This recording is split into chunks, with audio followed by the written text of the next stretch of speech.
एक और युवा एनालिस्ट जो कि बड़ा नाम है बाजार में और बहुत समय से बाजार को ट्रैक कर रहे हैं, काम कर रहे हैं और हमारी भी मदद करते हैं, हमारे दर्शकों की मदद करते हैं बाजार को समझने में, उसको डिकोड करने में। विवेक जी, बहुत स्वागत है आपका शो पे। Good morning sir. शुक्रिया। Good morning sir. सबसे पहले ये पीछे बाजार के अंदर में बड़े उतार चढ़ाव रहे हैं, कारण हमें पता है बहुत सारे जियोपॉलिटिकल हैं।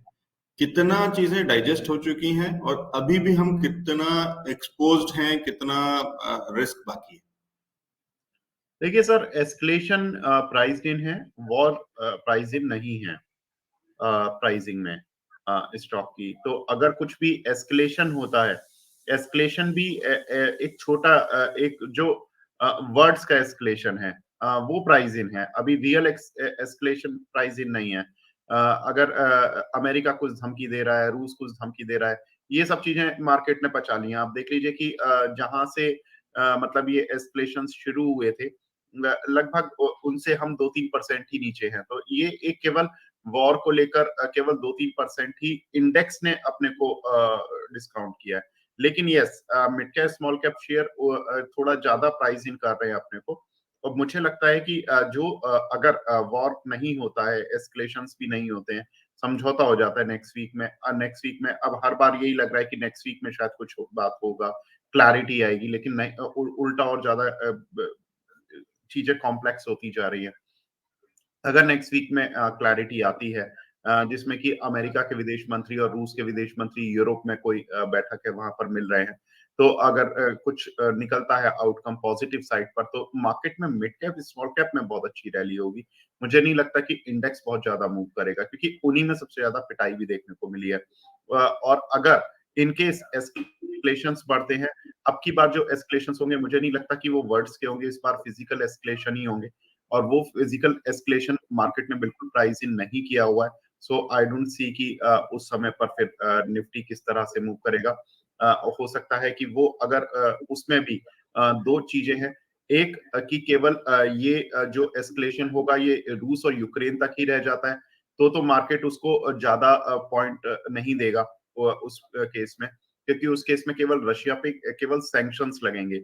रशिया पर सैंक्शंस लगने का मतलब है कि थोड़ा बहुत क्रूड ऑयल ऊपर आ जाएगा, मेटल की प्राइसेस ऊपर आ जाएंगी, तो उसमें एक प्रॉफिट बुकिंग का भी चांस मिलेगा इन दोनों ही सेक्टर में।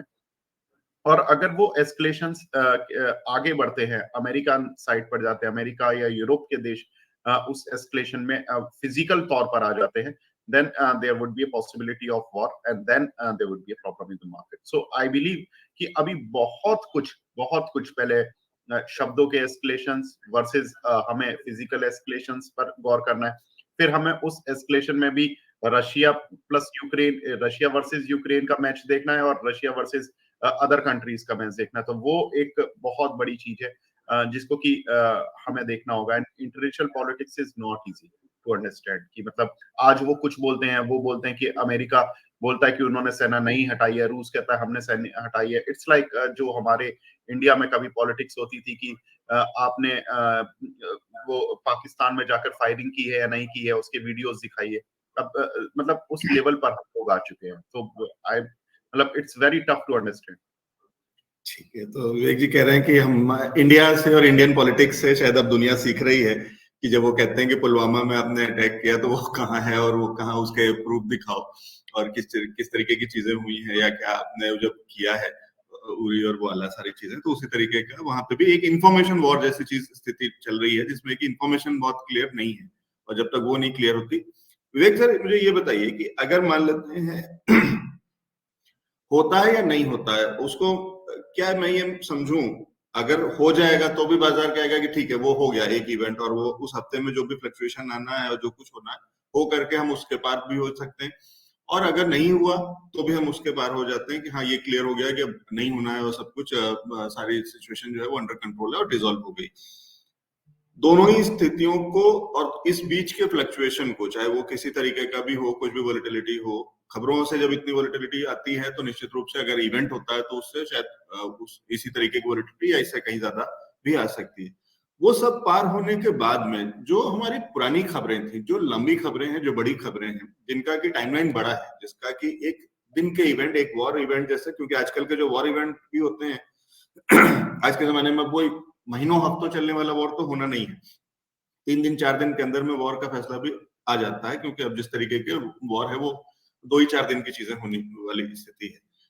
तो अगर वो पार होने के बाद में जो हमारी पुरानी जो सिचुएशंस थी, जिन खबरों पे बाजार पहले चल रहा था, वो कितनी आगे के लिए किस तरीके की दिखती है और उससे क्या फर्क पड़ने वाला। अगर हम एक बार इसको छोड़ दें, इसको साइडलाइन कर दें, प्लस या माइनस, अच्छा बुरा हुआ नहीं हुआ, वो दोनों चीजों को छोड़ने के बाद में उसके अगले हफ्ते बाजार जब वापस आएगा इसके पार होने के बाद में, तो जो चीजें थी, क्योंकि तब तो फिर वापस हम अपनी हार्श रियलिटीज में आएंगे, एग्जिस्टिंग सिचुएशन पे आएंगे, वो अभी लंबे समय तक क्या हमें कुछ परेशान नहीं करेंगे, चाहे वो इन्फ्लेशन के आंकड़े हों, चाहे वो एम्प्लॉयमेंट के हों, चाहे वो इंटरेस्ट के हों, रेट ऑफ इंटरेस्ट की बहुत सारी चीजें, तो वो कैसे है?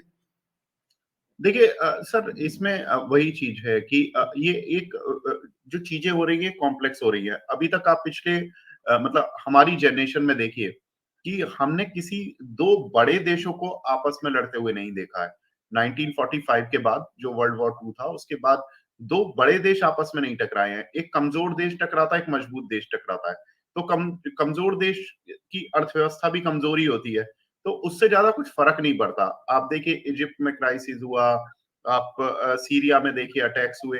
आज सीरिया में कोई भी जाकर बमबारी करता है, it's like a frustration place की कोई इसका मन करता है वो जाकर वहां पर बमबारी कराता है। उससे क्या फर्क पड़ता है किसी को? वहां शायद लोग ही मरते हैं वहां पे और कुछ नहीं होता।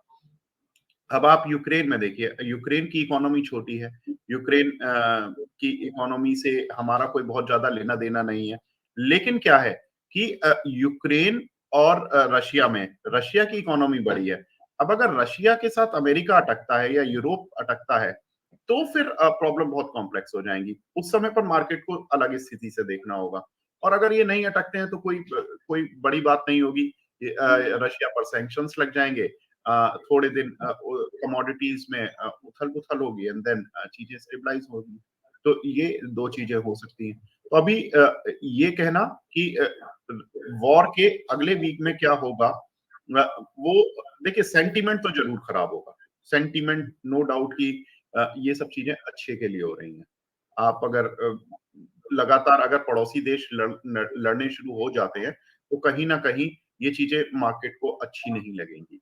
एंड मुझे जो लगता है this is all about diverting the mind of the people of their countries.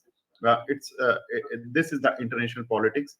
आप देखिए बाइडेन साहब पर 40 साल का इन्फ्लेशन जो उनके देश में हाई आया था, उसको डाइवर्ट करने के लिए इस तरह के एस्केलेशंस हो रहे हैं यूएस की तरफ से। यूएस तो ऐसा लगता है कि जैसे वो चाहता है कि वॉर हो जाए। उनकी जो शब्दावली है। अरे भाई आपको क्या प्रॉब्लम है यूक्रेन और रूस के साथ? तो उनकी वो कहते हैं हम सैंक्शन लगा देंगे। रूस अटैक नहीं भी करेगा तो भी सैंक्शन लगा देंगे। दैट मीन्स कि you have prepared your mind कि आपको सैंक्शन लगाना ही है, तो आप लगा दीजिए फिर।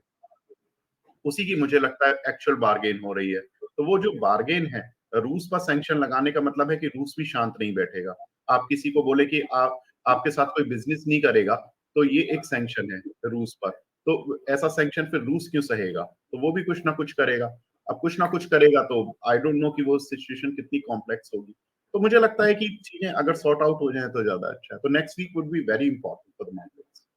जी, ठीक है। तो यूक्रेन तो सिर्फ बहाना है, वरना राजनीति तो वो अपनी-अपनी कर रहे हैं, और खासकर यूएस कर रहे हैं। और बिडेन साहब की रेटिंग बहुत डाउन है, ये कह रहे हैं, विश्वजीत दास जी बता रहे हैं, क्योंकि वो यूएस को बहुत अच्छे से ट्रैक करते हैं, काफी समय बाद रह चुके हैं, और कह रहे हैं कि उनको भी कुछ प्रूव करना है, कुछ तो बिडेन को प्रूव करना है, कुछ करके दिखाना है। करके दिखाने के लिए पहले करने के लिए कोई सिचुएशन बना रहे हैं, और उसके बाद उसमें करके दिखाएंगे, क्योंकि उससे पहले जो लोग थे उनके पास बहुत सारी सिचुएशंस थी जो कि अब खत्म हो गई हैं, चाहे वो उसमें तालिबान और ओसामा और उस तरीके के इश्यूज हों, या और बहुत जगह ईरान इराक और उस तरीके की चीजें रही हैं। इनके पास कुछ बहुत ज्यादा अच्छा कुछ मसाला बच नहीं रहा है, और अपनी राजनीति और अपनी रेटिंग को ठीक करने के लिए। ठीक है,